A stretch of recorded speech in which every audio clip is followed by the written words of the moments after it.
You take a motion to come out of executive? Okay, I'll move to come out of executive session with no action taken. Second. All in favor, say aye. Aye. Any opposed? Okay, we're out of executive session. Back to our regular meeting. Thank you all for your patience, and thank you to the Selectmen for your attention on that. We have the first order of business under new business, which is the discussion of possible approval of employee settlement. I'll move to approve the settlement between the town of East Lyme and firefighter Ronald Pringle. Second. Motion and second. All in favor, say aye. Any comments first? All in favor, say aye. Aye. Any opposed? Any abstain? Okay. Thank Mr. Pringle for his service to the town for many years. Decades. Yeah, we're gonna miss Ron Pringle, and we thank him for his service, and we're glad that he's going to enjoy a long, happy retirement. God bless. The 2017 hazard mitigation. Mr. Benny is here. He's our town engineer, and does a whole lot of work on. We talk about once a year about the flood insurance discount. He's the guy who does all that, and this is actually part of that plan, isn't it? Right. So again, Victor Benny, the East Lyme Town Engineer. So in your packet tonight, you do have a page to adopt a resolution for the hazard mitigation plan. It's an update annex for the town of East Lyme, which was completed through the Southern Connecticut Council of Governments Multi-Jurisdictional Hazard Mitigation Plan Update. It was prepared by Malone and McBroom, and through the process, town employees that were coordinated with through that plan were the Public Safety Director, the Planning Director, the Director of Health, the Board of Education Facility Supervisor, Utility Engineer, the Director of Public Works, the Deputy Director of Public Works, and myself, again, the Town Engineer. This is a 5-year plan and an update to the November 7th, 2012 plan. The purpose of the Hazard Mitigation Plan Annex is to provide an update to the assessments provided in the previous Hazard Mitigation Plan and to evaluate and prioritize natural hazard mitigation projects. One of the primary goals of the Hazard Mitigation Plan Annex is to identify risks to natural hazards in order to reduce the loss of or damage to life, property, and infrastructure. The hazards that are covered in the plan include inland flooding, coastal flooding and shoreline change, hurricane and tropical storms, winter storms and nor'easters, earthquakes, wildfires, and dam failure. The plan includes a mitigation strategies and action sections for each of the hazards that I just named. And again, the main reason why the plan is before you tonight is to have the Board of Selectmen hopefully adopt the resolution, which again is included in your packet. It's very similar to the last resolution that you adopted on the 2012 Annex Plan. And the one thing I can point out is down at the bottom, item number 4, the annual report on the progress of the implementation elements of the plan shall be presented to the Board of Selectmen. So that's something that over the past couple of years that I prepared under the direction of the Public Safety Director and the Town Planner, who are the two main coordinators for this plan. But the main reason why I get involved with the annual report is because as far as keeping current with our National Flood Insurance Program and the other Community Rating System Program, which is another program under the National Flood Insurance Program. In order to keep current with those two programs, which we're required to, we have to have this hazard mitigation plan in effect.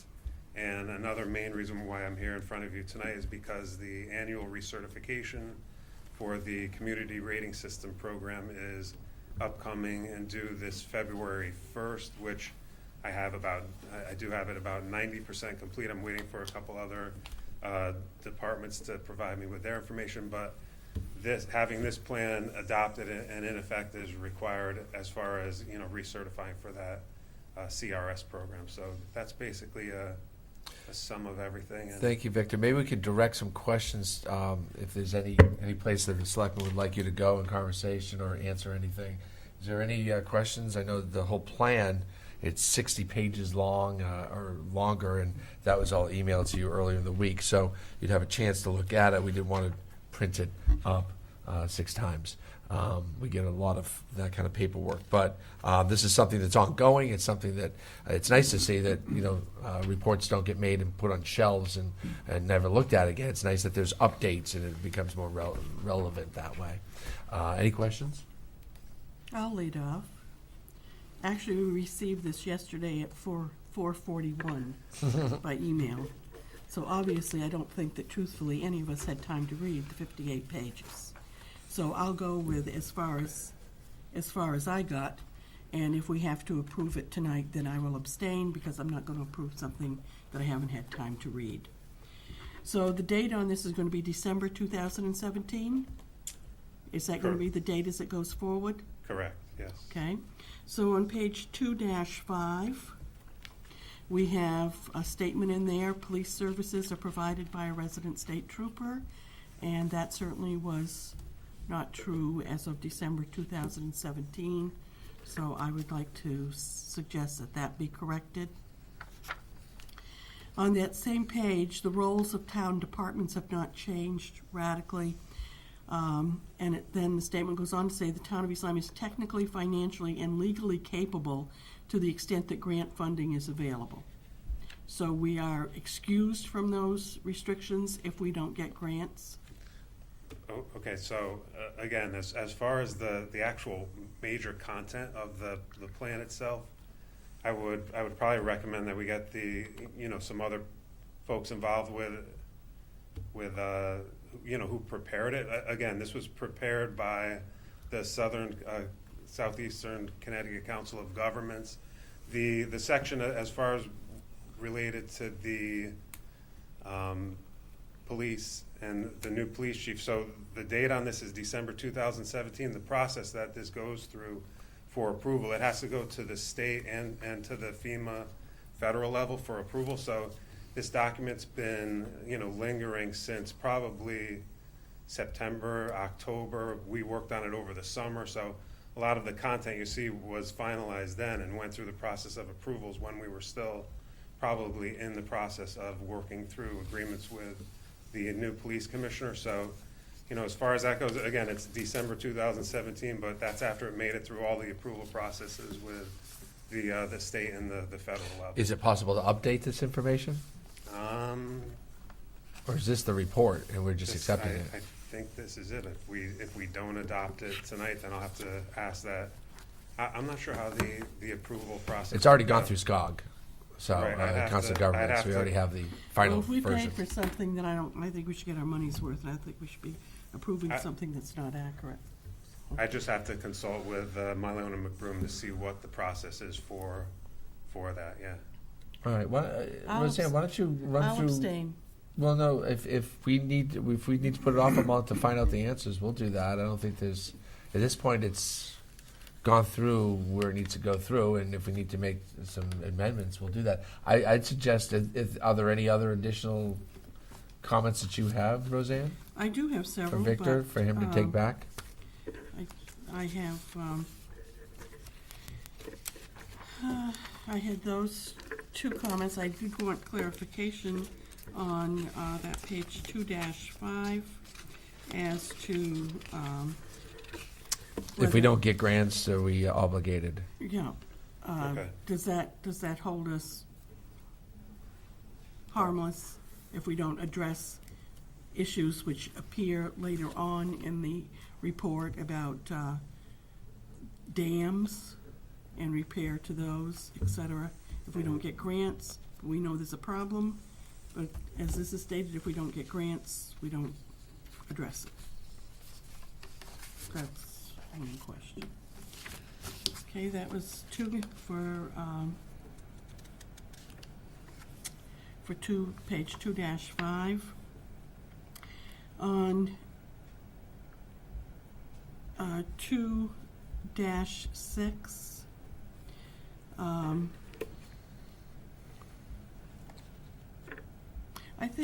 I think I should just perhaps meet with Victor. That'd be okay. Give us a And- chance to all read it through it. We don't have a meeting in 2 weeks, we have a meeting in 3 weeks, because we have the 5th week this month. So on February 7th, we can. Would that be enough time, Victor? We're not running out of a deadline or something, right? Well, I can find out if it Yeah. affects our February 1st deadline for the recertification on the CRS program. I have a feeling that as long as they know that it's been adopted through the state and the federal, or approved through the state and federal level, and we're just working it through the municipal Right. adoption process, I don't think that's gonna be a We'll problem. find out if necessary. We can have a. I can check with our specialists. We can and have a maybe, special meeting too. If I can maybe recommend that, if we can talk on the phone before we get together, it might work out better, because if I have to get some of those individuals that I mentioned in the beginning together to answer the questions, because again, I'm only in this, You're delivering it. well, there's certain You're the- sections that I get involved with, but I Right. don't get involved with every section and You're the how it- messenger. Not, on some of it, but On that's some what I'm of it. saying. If we need one of the other people involved in the process, then we can do that, yeah. And I guess an answer on if we make changes to this, does it have to go back through the approval process of the state and the federal government? I'll find out, yeah, if it has to, then, yeah, Yeah. we'll see how that process works. It'll be a learning experience for us all. Maybe in the future, we'll consider bringing it, to this commission before it goes to the, Right. through the state and federal approval process. It might make more sense, yeah. Okay. I'll move to table the adoption of the 2017 Hazard Mitigation Plan update. Second. All in favor, say aye. Aye. Thank you. Abstain? Okay, great. Finally, appointments to boards and commissions. So I think there's a few motions, a few people to add on as we start cleaning up our commission agendas, commission rosters, I should say. I will move to appoint Brian Burridge, 476 Boston Post Road, East Lyme, to serve as the Veterans Representative for the town of East Lyme with a term to expire on January 3rd, 2022. It's been a motion and a second. Mr. Burge is here tonight, and he's anxious to introduce himself, so I'm giving him that privilege to do just that. Thank you, sir, for stepping up to be our veterans coordinator, benefits coordinator. Could you introduce yourself and say hi? Yes, I can. I hope you have a copy of We the do. letter that was submitted. We do. We do have, we do have a copy. I am a veteran of the Navy, United States Navy, 1969 to 1975. Thank you. My job with the Navy involved being a helicopter mechanic. And I served on a destroyer through the Mediterranean chasing Russian submarines, which enabled me for veteran benefits of re-education. I went to East Coast Aerotech, got my airframe power plant license, and through that, you should have also had a copy of the veteran experiences, because with that, I had just about every veteran benefit entitled to me taken advantage of, including education and including 4 home loans. I'm a veteran with a service-connected disability. I'm part of the VA medical system. I've worked with the rehabilitation, being laid off, and I got rehabilitated through the VA for Lincoln Tech, and I was recently laid off, and now that I'm retired, I am going to be devoting my time full-time as a veteran representative. Right now, I work with the Thames Valley Council Community Action Agency, where I volunteer to visit veterans. I provide transportation. I also work with senior veterans doing residential handyman services with them. So now being located to East Lyme, I'd like to donate my time here. That's very much appreciated. Thank you for your Thank you. service to our country, and now to our town, and to our veterans who need that help. So thank you very much, sir. Much My appreciated. pleasure. Good to have met you, Thank for too. coming today. Thank you. And I must say, you were about the brightest part of my day today, other than meeting you, other than, of course, getting our park approved, but maybe a close second. We have a motion on the table to approve Mr. Burridge. All in favor, say aye. Aye. Any opposed? Any abstain? Terrific. I'll move to appoint Robert Patterson of 208 Grassy Hill Road, East Lyme, to serve as a member of the Smith-Harris House Commission for the town of East Lyme with a term to expire on January 6, 2020. Second. Motion and seconded. Any comments? All in favor, say aye. Aye. Aye. Any opposed? Any abstain? Terrific. I'll move to appoint W. Theodore Koch III of 11 South Ridge Road, Niantic, to serve as an alternate member of the Inland Wetlands Agency for the town of East Lyme with a term to expire on January 6, 2020. Second? Any comments? All in favor, say aye. Aye. Any opposed? Any abstain? We have a person for the inland wetlands. It's not in your packet, so I will wait to the next meeting. But a young fellow who has some GIS experience, and we'll find that. We'll pull that together. Wasn't that in our package? Is it Matt? Somebody? Oh, no. I No. thought No. it was- No, you don't have it. No. You don't have it. No, go ahead.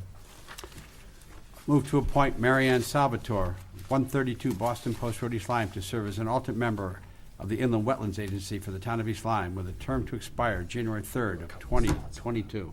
Second? Any comments? All in favor, say aye. Aye. Any opposed? Next. Move to appoint Lawrence Fitzgerald of 35 Plum Hill Road, East Lyme, to serve as a member of the Planning Commission for the town of East Lyme with a term to expire on December 2nd, 2019. Second? Any comments? All in favor, say aye. Aye. Any opposed? Any abstain? Terrific. And I'll move to appoint Joseph Mingo of 397 Boston Post Road, East Lyme, to serve as a member of the Water and Sewer Commission for the town of East Lyme with a term to expire on January 3rd, 2022. Second? Any comments? All in favor, say aye. Aye. Opposed? Abstain? Any others? That's it. Okay. We'll move to, thank you again, sir. Move to ex officio reports. Aye. Do you have any He's others? up here. Did we get, which one? Got him. Got it? Yep. Got it.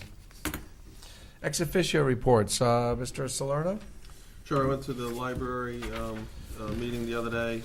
They went over their budget, and they were, I think, meeting with you. I think they're coming in a little over 2%, or 4%. There was a talk about the cut that they received, and they're trying to offset that with some overpayment in health insurance. They also approved a disciplinary policy and a harassment policy. Those were approved. And there was a little bit of confusion at the meeting about whether Park and Rec was moving out of the building, and corrected that that's not the case. Which commission was this? Library. Library. There was some confusion. Some people thought that the Park and Rec was moving over to Lily B. Haynes.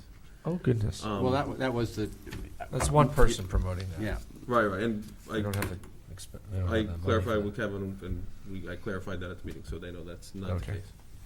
the case. We had a policy, purchasing policy subcommittee last week, and for those of you who don't know, it's Dan, myself, from the Board of Selectmen, Bill Weber, and Ann Santoro is now a member of it. And we did invite Pete DeRosa, who lost in the recent election. He was part of it before, and he's going to be a non-voting member. We made a lot of progress.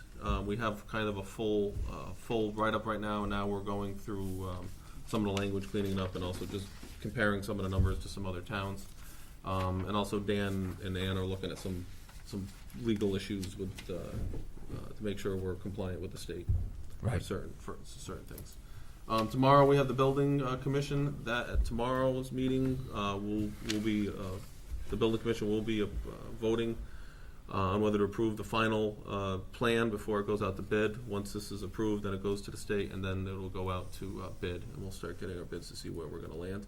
As of right now, it's under budget, but there is a long list of alternates. Some of them more important than others. So those are all going to be bid out too, and then weighed accordingly. That's all I have. Terrific. Mrs. Hardy. Okay. The Commission on Aging did not meet because they did not have a quorum. That was the Monday night that the weather was bad. Zoning Commission, I thought was going to have a special meeting last week because they didn't meet the previous week, but that didn't happen either. So they will meet tomorrow night. And Commission of Natural Resources met.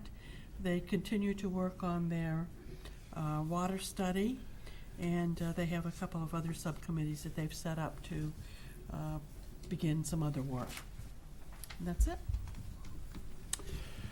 Last week, and the first select was there also, we had a Park and Rec meeting where they finalized and once again went over the park that we approved tonight at town meeting. They very excited about that. Also, they adopted their rates for the beach passes this year.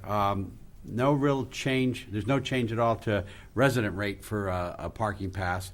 They did address and add out-of-town pass, increase the rate for out-of-town residents for a seasonal pass. And walk-in passes, if you're a town resident, you did not have to pay to get in. You just had to have an ID to show, and you could walk in. An out-of-town walk-in pass was $10 for you and 3 other people. So 4 people were able to get in for $10. Others concerned that that was helping to increase the parking on Main Street and so forth like that. So now they've increased it to $10 a person for a walk-in non-resident pass. So this is where if it's on a Saturday and you had 4 people, now it'll be $40. When they want to drive in, a weekend single-day pass for an out-of-town resident is $30. So this is trying to get people to use the parking facilities at the beaches rather than on Main Street or in the parking lots there. They also increased the fees for the tent usage as well as the pavilion usage. The rates are on file at Parks and Rec. The town, the rate for the tent for a full day was $100.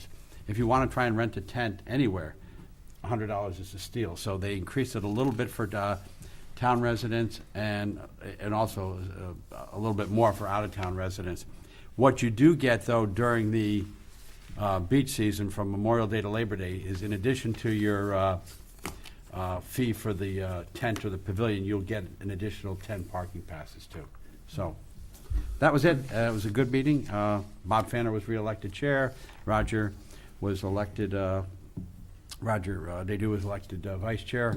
And we also just remembered Millen Kessler, who passed recently as well. That's it. Mr. Cunningham? Nothing new since our last meeting. Mr. Dago? Inland Wetlands had a meeting, but nothing significant to report as far as any new business. Harbor management and shellfish. There was a state-sponsored shellfish commission meeting this past Saturday, the 13th, where general information was provided to several representatives of the towns along the coastline. They said it was a valuable informational session. There's a mediation meeting scheduled for February 1st on the Niantic River aquaculture. And that's going to be down at the state offices on the Connecticut River in Old Lyme. And the commission will be sending a representative to participate. There's also a discussion that a new application will be going to Wellsco for the aquaculture on the Connecticut River. Don't know. Think they're Niantic River, excuse me. What did I say? Connecticut River. Connecticut River. Maybe that and, too. It's anticipated that that's going to identify one of the 2 existing areas that are on the plan, one of the 6 areas that are already part of the Wellsco plan for aquaculture in the river. So more to follow, of course, as that gets presented and then discussed. Not sure. It's possible that one of the 2 areas will be in the East Lyme waters, but it will still be under the authority of Wellsco. That's all I have to report. Can I ask Paul a question? Yes. When do we expect the harbor management plan and the ordinance? They have not set a Harbor date. I encourage them to get going on the ordinance independent of the management plan. They're still waiting for comments, and they want to give the newly appointed members of the commission an opportunity to look at the management plan before they narrow down on any comments they want to make. But I recommended that they review it as a commission, the ordinance as a commission, and then forward it to the first selectman so it can go to town attorney. Our ordinance has, of course, we usually get legal advice on, and then it'll have to go to a public hearing. So they should do that in parallel with their final review and/or any identification of any comments or changes to the harbor management plan. But they have not set a deadline Okay, or a thanks. target date to accomplish that. Okay. Mark, I forgot one thing. Sure. There was a planning commission meeting too, and I was going back and forth between the meeting on the purchasing. But they obviously approved the application for the park and the work down at Cheney Park. And they had an application, a referral to for the zoning commission. It's going to be the zoning commission sent a referral about changing the setback on roads with the conservation development by design. And I think they denied that and may want to look into it as a subcommittee. That's all I have. Thanks, Mark. Yep. So it's been busy since we started the year off. Of course, we're developing that budget. And of course, as been mentioned earlier in public comment, there's a lingering crisis in town and in the state, and that's not going to change for the next 10 years. I went to a meeting today with the Connecticut Department of Transportation, the Commissioner Rediker, who is just maybe the best guy in the transportation industry. This guy knows what he's talking about. He remembers every project in the state that's going on at the same time, and he's got his finger on the pulse. But so this is a man whose his life's work is transportation, and he's living in a state where there's no money and everything's being cut back, and the threats to the state transportation funds and the real crisis that exists in the state transportation fund, because that's below the even mark, because that's losing money, if you will. In other words, there's not enough money in the state transportation fund to pay for the bonds and pay for the projects. We run the risk in a couple of years of not even be able to go out for bond. And that's the end game. And I think every CEO in the room's eyes were open, like when we saw that graph going like this, and the accelerated use of accelerated debt that the state transportation fund is finding themselves in.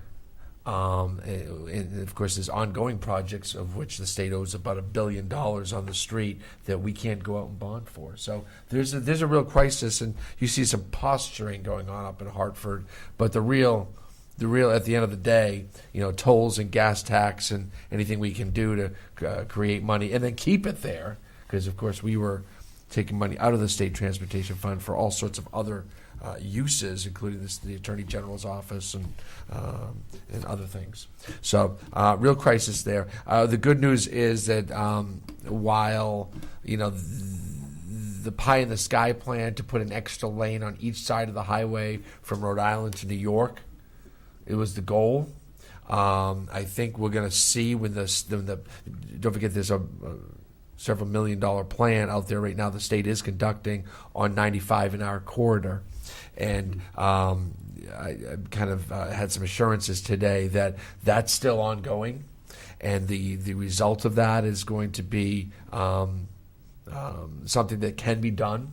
It's not going to be adding a lane throughout. It's going to be identifying pockets that would relieve the congestion, especially the 395-95 connection, the on and off ramps, and the redo of Exit 74 Bridge, the Flanders Road Bridge, and down the highway, Baldwin Bridge turning from 4 lanes to 2 quickly, identifying that and fixing those problems.